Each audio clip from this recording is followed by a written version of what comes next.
Amen. Praise the Lord. At tayo po'y darako na po sa pinakamahalagang bahagi ng ating banal na programa. Ano ko siya ng pagkikinig at pag-aaral po ng banal na salita ng ating malapit ng Kristo na dadalhin po sa atin ating beloved ordained preacher, beloved Brother Boy Kaluya. Amen.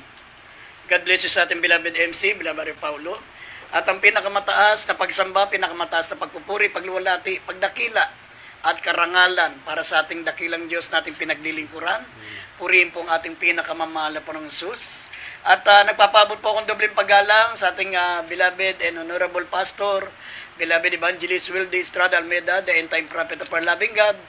Sa lahat po ng mga beloved children, the Almeida family, sa mga apo, mga manugang ng ating beloved pastor, at patuloy po nating inaalala ang mga hindi malilimutang aral ng ating beloved assistant pastor, Lina C. Almeida, at gayon din sa lahat ng mga webcast viewers, mga minamahal nating mga kapatiran na patuloy po na sinusuportahan ang ating pong banal na gawain dito po sa Olongapo City. Pagpalain po kayo ng ating pinakamamahal na Panginoon, mga minamahal sa lahat ng mga kapatiran natin, Luzon, Visayas, Mindanao, maging sa labas ng ating bansa, mga kapatiran natin sa ibayong dagat. Mga minamahal, maligayang panonood at pakikinig po ng mga banal na salita ng ating dakilang Diyos. Minsan pa, tayo po mga minamahal ay sama-samang manalangin upang samahan po tayo ng ating mahal na Panginoon, lalo na po sa may mga pangangailangan, may mga sakit, mga minamahal. Kaya pong makagawa ng dakilang himala ang Diyos kahit sa gabing ito, mga minamahal. Kapag kayo po ay taus-pusong makikinig at magkakaroon ng malaking pananampalataya sa ating mahal na Panginoon. Tayo po'y manalangin muna, mga minamahal. Opo, dakilang pagpala po naming Ama Diyos na makapangyarihan sa lahat. Sa pangalan namin pinakamamahal na Panginoong Kristo, mahal na Panginoon, minsan pa po kaming humingi ng kapatawaran sa lahat ng aming mga pagkukulang, sa lahat po ng aming mga kamalian, mahal na Panginoon. Saliksikin mo ang aming mga puso, mahal na Panginoon, humingi po kami ng kapatawaran. Mahal na Panginoon, gawin mo kaming karapat dapat magdala ng banal at sagradong salita. Sa ganang amin, wala po kami magagawa. Ikaw po ang aming katwiran. Ikaw ang aming kabanalan at kasakdalan. Mahal na Panginoon, nagtitiwala po kami sa indakilang kahabagan. Mahal na Panginoon, langasa mo po yung mga salita. Mahal na Panginoon, pahiran mo ang aming mga labi upang maging makapangyarihan, upang maabot ang mga may taglay na karamdaman. Mahal na Panginoon, at ang mga taong hindi pa nakakakilala sa iyo, mailapit namin sa iyong banal na paanan. At aming sinasaway lahat ng gawa ng kalaban, demons of unbelief and doubts, demons of hindrances. We bind the power of darkness in Jesus' name. Amen and amen. Purin po ang ating pinakamamahal na Panginoon, minamahal ka, hindi buksan po natin ang ating mga pambungad na talata. John chapter 4, verse 23 up to 24. Basahin po natin. Dito po sa aklat ng 1, Kabanatay 4, talatay 23 hanggang 24. Datapwat dumarating ang oras, at ngayon nga, nasasambahin ng mga tunay na mananamba ang Ama sa Espiritu at katotohanan, sapagkat hinahanap ng Ama ang mga gayon na maging mananamba sa Kanya. Ang Diyos ay Espiritu, at ang mga sa Kanya ay nagsisisamba ay kinakailangan magsisamba sa Espiritu at sa katotohanan. Amen. Amen. Maminamal ang ating pong paksa ay pamagatan po natin worship that touches God. Ang pagsamba na mahihipo ang ating pinakamamahal na Panginoon. Yes. Alam niyo po ba, maminamal, na hindi lahat po ng pagsamba ay katanggap-tanggap sa ating pinakamamahal na Panginoon. Kaya nga, maminamal, nakalulungkot po kapag sumasamba po tayo, pero hindi po, maminamal, nakakaabot sa kalatian ng Diyos. Amen. Sapagkat hindi lahat ng pagsamba, maminamahal, ay tatanggapin ng ating pinakamamahal na Panginoon. Kaya nga, dito po sa Banal na Kasulatan, mga minamahal, pag-aaralan po natin ano yung pagsamba na nakakahipo sa ating pinakamamahal na Panginoon at ano ang pagsamba na hinahanap ng Diyos, maminamahal, sa mga tao. Sinabi ng Banal na Kasulatan, maminamahal, ang Diyos ay Espiritu. Kaya kinakailangan, sabi po rito, ang nagsisisamba sa Kanya ay kinakailangan. Kinakailangan. Ano ibig sabihin ng kinakailangan? Hindi pwedeng hindi mo gagawin. Kinakailangan. Kinakailangan, sabi, na magsamba sa Espiritu at sa katotohanan. Ibig sabihin, maminamahal, ng pagsamba sa Espiritu at katotohanan, walang object, walang larawan, walang mga graven images. Amen. Kapag sasamba ka, maminamahal, sa Diyos sa pamagitan ng mga object, sa pamagitan ng mga krus, sa pamagitan, maminamahal, ng kung anong-anong mga object, mga larawan, Ay, yung pong mga ribulto, sabi ng banal na kasulatan, nagkakasala lang tayo lalo. Nagiging kasuklam-suklam yung pagsamba natin sa Diyos. Sa halip, maminamahal, na mahihipo ang ating mahal na Panginoon, sabi ng Biblia, maminamahal, ang Diyos ay napupuot sa mga taong sumasamba sa mga larawang inanyuan hanggang sa ikatlo, hanggang ikaapat na saling lahi ng mga napupuot sa Kanya. Yan po yung nasa Exodus chapter 20, verse 3 up to 5. Sabi diyan, huwag kang gagawa ng larawang inanyuan, nakawangis ng anumang nasa itaas ng langit, na sa ilalim ng lupa, nasa ilalim ng dagat. Sabi, wag mo siyang yuyukuran, ni paglilingkuran siya. Amen. Yung lang yukuran, maminamahal, kasalanan na, pagsamba na pala yung pagyukod. Amen. Lalo na kung tayo po, maminamahal, ay magbibigay pa, maminamahal, ng tinatawag na veneration. Sapagat ang veneration, higit pa po sa pagsambayan. Kaya nga sabi ng banal na kasulatan, kung makababasa po natin ng Deuteronomy chapter 4 verse 15 up to 19, mag-ingat ka.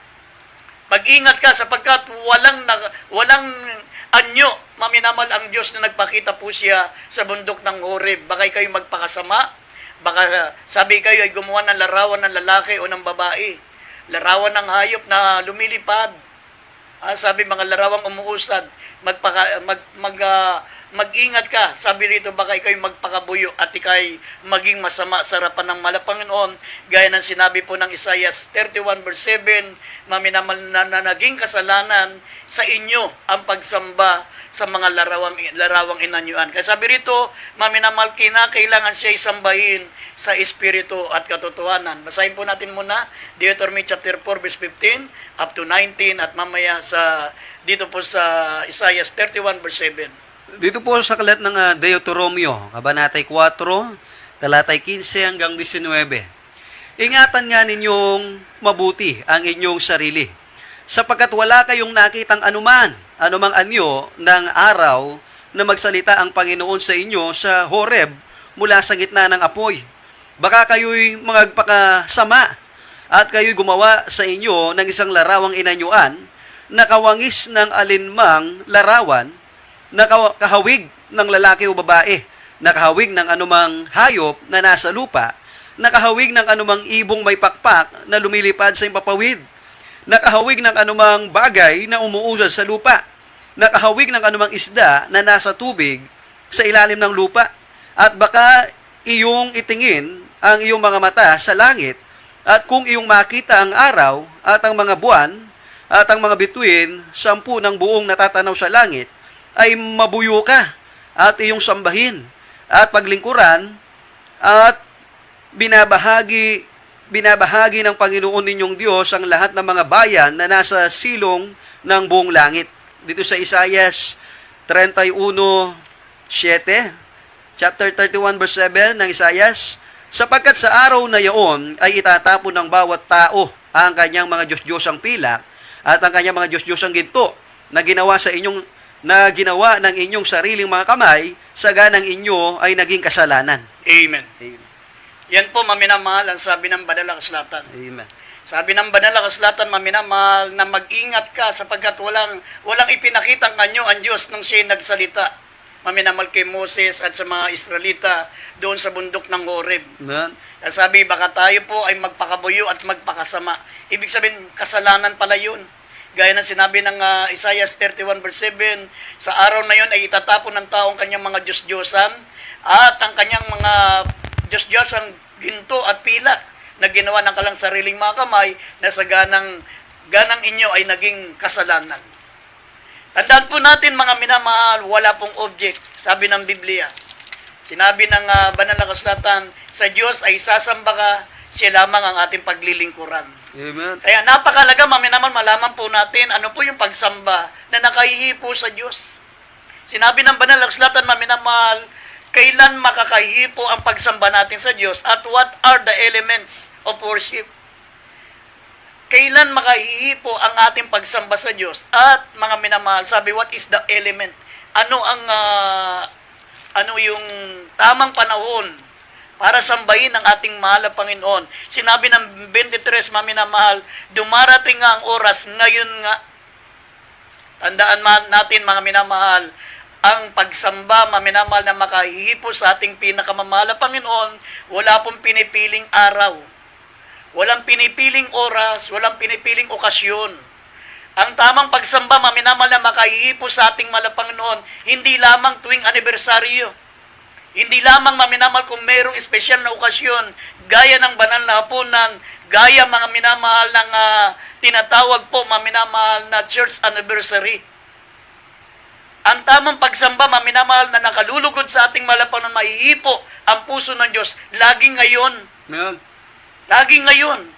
Kasi maraming mga mananampalataya, maminamahal, katulad nung nagdaang anibersaryo natin, talaga napakakainit. Talagang tinumbasan nila yung init ng panahon sa kalang mainit na paglilingkod sa malapan. Talagang halos lahat ng mga mananampalataya nangangitim sila.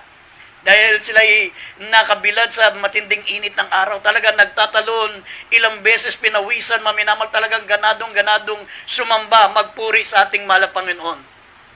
Araw ng linggo, maminamahal, sa Luneta.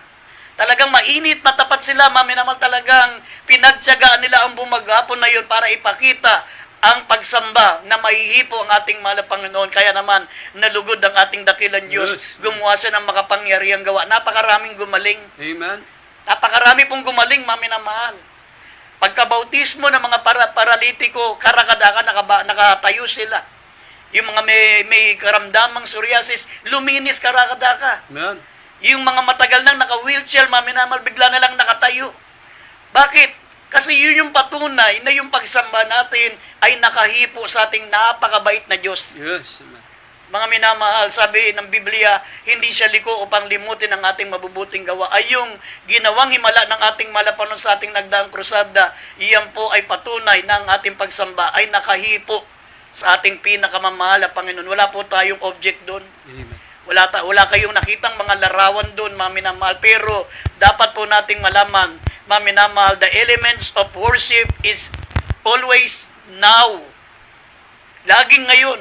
Kasi pagkatapos po, mga minamahal, ng anniversary, maraming mga mananampalataya, mga minamahal. Pagdating ng mga ordinaryong araw, absent sila pagdating ng Miyerkules. Pagdating mga minamahal ng gawain, susunod na gawain, pagkatapos ng anniversary, lupay-pay na, hindi na makapalakpak ng kamay. Hindi na nila maitas ang kanilang mga kamay. Nakalimutan na nila yung miracles. Amen. Nakalimutan na nila, maminamahal, yung revival na tinanggap nila, maminamahal, sa ating pong Center Church. Nakalimutan na nila na once upon a time, nung ilang araw lang nakalipas, mga minamahal, nakita nila ang kapangyarihan ng Diyos. Nakita nila kung paano kinalugdan ng Diyos ang ating pagsamba. Mga minamahal, yan po ang minsan kamalian natin. Na hindi natin alam na, sabi ng Biblia, laging ngayon, ang the elements of worship is now, always now. Amen. Kahit walang magandang okasyon, kahit walang mahalagang okasyon, kahit mga minamahal, walang espesyal na pagtitipon, basta may banal na gawain, yan po'y dakilang araw para sa ating pinakamamahal na Panginoon. Yan po, kaya nakalulungkot sa mga ibang mananampalataya, masigla lang sila, masigasig lang sila kapag mayroong okasyon. Pero pag mga ordinary days lang, maminamahal, nagkukwentuhan na lang, baliwala na yung pagsamba. Amen. Sabi ng banal na kasulatan, sapagkat hinahanap ng Diyos, hinahanap ng Ama ang mga sagayoy maging mananamba sa Kanya. Tandaan po natin sa panahon ng pagtitipon, laging hinahanap ng Diyos yung mga sumasamba sa Kanya.